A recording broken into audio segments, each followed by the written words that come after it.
नमस्कार साथियों, स्वागत है आप सभी का वाईफाई स्टडी पर। मैं हूं अंकित अवस्थी। आप लोग पढ़ रहे हैं मेरे साथ में करंट अफेयर्स। मेरे प्यारे साथियों, हम हमेशा करंट इशू के साथ में जो भी सवाल संभावित हैं उनको करने का प्रयास करते आए हैं। जैसा कि आप सभी ने मेरी रोजाना सुबह की क्लास जो कि वाईफाई स्टडी 2.0 पर होती है, हम किसी ना किसी इशू के ऊपर बहुत डिटेल में चर्चा करते हैं। लेकिन विद्यार्थियों की मांग पर स्टूडेंट्स ने कहा कि सर, जिस इशू को आप लेके आते हैं उसे सेपरेट भी लेके आइए और इशू से संबंधित सारे सवाल भी लेके आइए। तो उसी क्रम में अब हमने शुरू क्या किया हुआ है कि आपको रोजाना इस टाइम पर किसी एक इशू से जुड़े हुए बहुत सारे जो सवाल बन सकते हैं वो सवाल का एक डोज मिलेगा, और साथ में हर दिन 2.0 पर 7:15 पर आपको एक इशू जिसके बारे में डिटेल से 10-15 मिनट का सेशन डिस्कस किया हुआ मिलेगा। तो आप चिंता मत करिए, आपके पूरे इंटरेस्ट को ध्यान में रखते हुए हम सेशन लेके आ रहे हैं।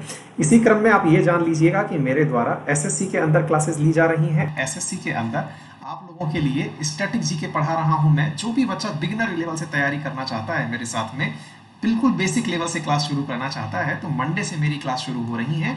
आइए और इन क्लास को ज्वाइन करिए, जिसमें मैं static GK for CGL, CHSL, steno, JE, आप जिस भी एसएससी एग्जाम की तैयारी कर रहे हैं उसके लिए है। मेरा रेफरल कोड है अंकित10, जिसको यूज करके आप मेरी क्लासेस को एक्सेस कर सकते हैं। चलिए शुरू करते हैं। साथियों, आप लोगों ने हाल ही में देखा है, जैसा कि थंबनेल में भी आपको पता चल गया होगा, कि केंद्र सरकार ने अभी क्या किया है कि जम्मू कश्मीर के अंदर जो डोमिसाइल है उस डोमिसाइल को लेकर के कुछ चेंजेस किए हैं। क्या चेंजेस किए हैं कि पहले यह हुआ करता था, जम्मू कश्मीर के केस में कहा जाता था कि वहां की राज्य सरकार के द्वारा जो वहां की संसद कहलाती थी, जैसे अपने यहाँ विधानसभा कहलाती है, ऐसे जम्मू कश्मीर में जो जम्मू कश्मीर की संसद थी, एक तरीके से यूं समझिए, बेसिकली विधानसभा ही थी, लेकिन वो विधानसभा ये डिसाइड करेगी कि कौन यहाँ का डोमिसाइल होगा, यानी कि मूल निवास प्रमाण पत्र पा पाएगा और कौन नहीं पाएगा। इसी क्रम में भारत सरकार ने आर्टिकल 370 को 31 अक्टूबर को हटाते हुए, स्क्रैप करते हुए, जम्मू कश्मीर से उसका राज्य का ही स्टेटस हटा दिया और उसे अब एक यूनियन टेरिटरी बना दिया। एक जम्मू कश्मीर था जिससे कि 2 यूनियन टेरिटरी बनी, एक जम्मू कश्मीर और एक लद्दाख। इन जम्मू कश्मीर जो यूनियन टेरिटरी है, हाल ही में जो अभी विधेयक कल जो ऑर्डर पास हुआ सरकार का, उसमें कहा गया कि सरकार ने यहाँ पर रहने वाले डोमिसाइल्स के लिए कुछ कंडीशंस तय की हैं कि अगर आप यहाँ पर इतने साल से रह रहे हैं तो आपको यहाँ का मूल नागरिक माना जाएगा, यानी कि यहाँ का अधिवासी, मूल आदिवासी, जिसको डोमिसाइल सर्टिफिकेट अपन कहते हैं, वो माना जाएगा। तो उसी क्रम में आप इन सवालों को देखेंगे और बड़ा ही अच्छे सहज तरीके से आप इन्हें समझेंगे। पहला सवाल है, जम्मू कश्मीर की विशेष स्थिति के साथ कौन सा अनुच्छेद जुड़ा हुआ था? तो भाई पहले जुड़ा हुआ था आर्टिकल 370 और 35A, जिसके बारे में आपने बहुत अच्छे से काफी बार सुना हुआ है। तो हम उसी क्रम में एक बार दोहराते हुए चल रहे हैं।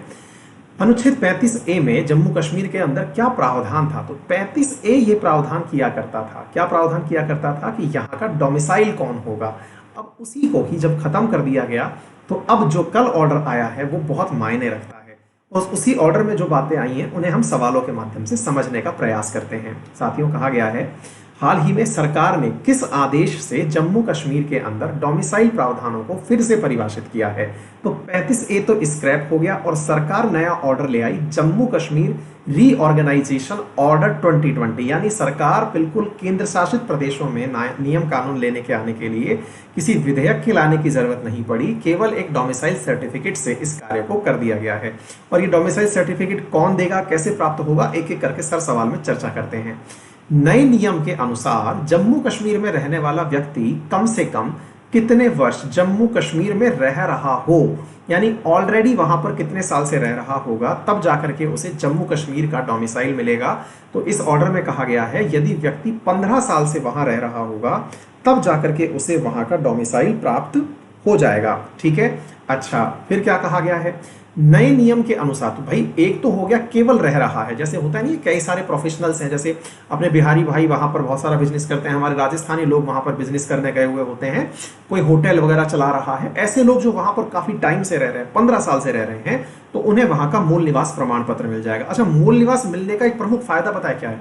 अब वो वहां की जिनकी बेसिक पे 25,000 रुपए है ना नौकरी, जैसे हेड कांस्टेबल की नौकरी हुई, जम्मू कश्मीर के अंदर क्लर्क की नौकरी हुई, प्रभु की नौकरी हुई, इन नौकरियों में अब वो अप्लाई कर पाएंगे। ये यहाँ का एक बड़ा फायदा हो गया। अच्छा, तो अब क्या है, पहले ऐसा नहीं होता था, है ना? तो अब इसमें एक क्लॉज और क्या रखा गया है कि अगर मान लीजिए आप रह नहीं रहे थे, आप पढ़ रहे थे, जैसे कई जगह ऐसी हैं, जैसे पहाड़ी राज्य चलिए हिमाचल प्रदेश है, तो हिमाचल प्रदेश के बच्चे जो कि बिल्कुल बॉर्डर शेयर हो रहा है, अगर वो जम्मू कश्मीर जिले के अंदर किसी स्कूल में पढ़ रहे थे, तो उस स्कूल से अगर उन्होंने 7 साल पढ़ाई करी है या 10th और 12th पास करी है, तो 7 साल की अगर उन्होंने पढ़ाई करी है ना, तो उनको भी यहाँ का डोमिसाइल मान लिया गया। यानी कि इनके लिए 12 साल वाली कंडीशन नहीं है, आप 7 साल रह लिए तो 12 साल वाली कंडीशन अपने आप खत्म हो गई स्टूडेंट्स के लिए। एक तीसरी कंडीशन और है, अगर आप केंद्रीय कर्मचारी हैं या फिर आप अखिल भारतीय सर्विसेज में हैं, जो कि हम दुआ करते हैं कि आप बनेंगे, अगर आप उन सर्विसेज में हैं और आपके परिवारजन वहां पर रहते हैं, तो अगर आपने 10 साल वहां पर कंप्लीट कर लिए, बैंक के कर्मचारी हैं, तो 10 साल के अंदर भी आपको वहां का मूल निवास प्रमाण पत्र मिल जाएगा। आप बैंक के कर्मचारी हैं, केंद्रीय सेवा के कर्मचारी हैं, या फिर किसी गवर्नमेंट की जो PSUs होती हैं, पब्लिक सेक्टर एंटरप्राइजेज हैं, इसके कर्मचारी हैं, तो आपको वहां का मूल निवास मिल जाएगा। ठीक है बेटा, चलिए नेक्स्ट क्या है, नए अधिवास नियम को लागू करने के लिए सरकार ने निम्नलिखित में से किस अधिनियम को स्क्रैप किया? इसमें किसको हटाया? Jammu Kashmir civil services act, ये हटा करके ये नया एक्ट निकाला है। पहले ऐसा हुआ करता था, इनमें कंडीशंस थी कि भाई केवल जम्मू कश्मीर का जो रेजिडेंट होगा वही रह पाएगा, कोई बाहर वाला तो कोई मूल रूप से जन्मा हो और क्या क्या नियम कानून थे वो सब हटा दिए। अब तक जम्मू कश्मीर में कितने अधिनियमों में संशोधन और निरसन किए गए हैं?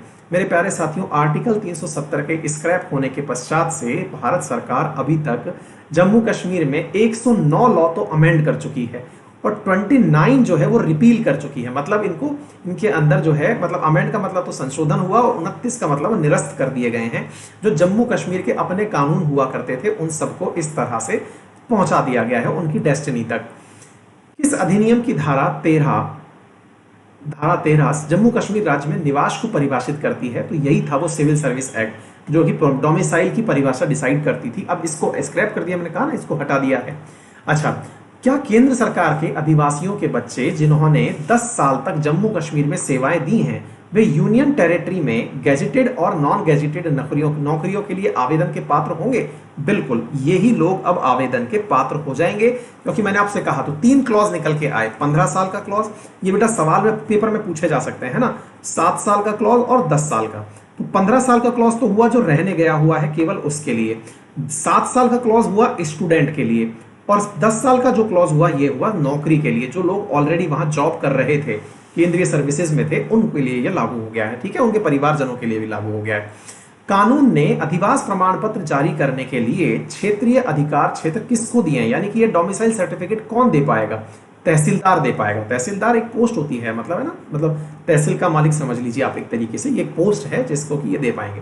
क्या जम्मू कश्मीर केंद्र प्रशासन जो डोमिसाइल सर्टिफिकेट है उसको जारी करने के लिए किसी सक्षम अधिकारी को नियुक्त कर सकता है? बिल्कुल कर सकता है जम्मू कश्मीर का प्रशासन। अब मान लीजिए जरूरी थोड़ी है हर काम मतलब तहसीलदार करे, तहसीलदार अपना काम जो है वो डेलीगेट कर सकता है, किसी पटवारी को दे दिया, किसी कानूनगो को दे दिया, वो काम कर सकते हैं। किस प्रकार की नौकरी केवल जम्मू कश्मीर के निवासियों के लिए आरक्षित की गई है? तो भाई केवल job for lowest level of non gazetted, मतलब कि जो निम्न स्तर के कर्मचारी हैं वही लोग जो है वो जम्मू कश्मीर के लिए रिजर्व की गई है, 4th लेवल से कम के। ठीक है, जम्मू कश्मीर में अधिवास की स्थिति बदलने के पश्चात, यानी डोमिसाइल की स्थिति बदलने के पश्चात जम्मू कश्मीर के मूल निवासी किस परिवर्तन से डर रहे हैं? अब इनको डर क्या लग रहा है जम्मू कश्मीर के लोगों को कि कहीं ऐसा ना हो कि हम लोग जो पहले कहते थे कश्मीरी जमहूरियत, अब कश्मीरी जमहूरियत के अंदर वो लोग भी शामिल हो जाएंगे जो कश्मीर के नहीं हैं, यानी कि वो क्षेत्र जो बाहर से आए हुए लोग बाग हैं वो भी यहाँ पर अब रहने लगेंगे, वो भी कश्मीरी कहलाएंगे। ऐसी स्थिति में इन्हें अपनी जनसांख्यिकी का बिगड़ने का डर लग रहा है, जिसका कई पॉलिटिकल पार्टियों ने विरोध भी किया है। और इसी क्रम में जब आपको मालूम था कि यहाँ पर धारा 370 हटने के बाद से कई पॉलिटिकल पार्टियों को नजरबंद कर दिया गया था, उसी दौरान जम्मू कश्मीर अपनी पार्टी नाम से एक नई पार्टी का गठन किया गया था। जम्मू कश्मीर अपनी पार्टी के नाम से एक नवगठित राष्ट्रीय पार्टी का निर्माण, मतलब राजनीतिक पार्टी का यहाँ पर निर्माण हुआ है। तो ये एकदम आपके साथ में करंट की जुड़ी हुई सूचनाएं हमने बहुत ही कम समय में आपके साथ साझा कर दी हैं। उम्मीद है आप लोगों को ये सूचनाएं इसी क्रम में पसंद आएंगी। अपना फीडबैक हमें कमेंट बॉक्स में देते रहें और रोजाना वाईफाई स्टडी 2.0 पर करंट अफेयर पढ़ने के लिए सुबह 6 से 7, जिसमें current affair with static GK पढ़ाया जाता है, उसमें पहुंचे। आप सभी का बहुत बहुत धन्यवाद। अपना ख्याल रखें। रेफरल कोड अंकित 10 यूज करके मेरी क्लासेस को प्राप्त करते रहें। यह है मेरा Telegram group GK by Ankit Awasthi sir, जिस पर आप मुझसे जुड़ सकते हैं। 88K यानी 88,000 विद्यार्थी इस पे ऑलरेडी जुड़े हुए हैं। आप भी जुड़ जाइए और संडे के दिन होने वाले टेस्ट में पार्टिसिपेट करिए। Thank you so much.